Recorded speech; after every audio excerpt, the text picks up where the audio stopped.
तिथं लिखाण आधी सरकारी देतात एक सुद्धा आवराले नाही मी काय कामवाली का हो बाई तर तू उभी कर आधी उभी कर अरे येवा जाणार रस्ता तसा दाट उभी कर नाही आधी उभी कर काय पोरे सुद्धा त्याचा खेवाले आई काय खेवायला जागा आहे का ते इथं मैदान पडेल का तानीशी लागतं जपान टाईम तू ना दाशी ठेवा तथा रवत बट आधी रवाना कटा कटा दुपारनं अरे आता कुठे लाग्यात ना या किरकोळा असाच उड्या मारतील गली अंगणमा तू थंड थंड करतेस माझा जो बटा दूध प्यावाले तर 4 डोस लाले येतस पण आवराले एक सुद्धा एक उभं असते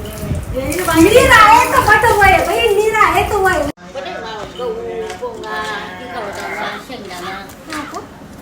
इथला उन्हा पाहिजे नारायण दादी जल्दी उठत मी लेट उठतीस मला मी तरी काय करू बट आवरी सुन करत पडस नाही काय रे होय तुमनं काम केलं सर आहे 4 महिना सर जाईन म्हणे बांधकाम म्हणून आणि किती दिन घ्या 6 महिना घ्या किती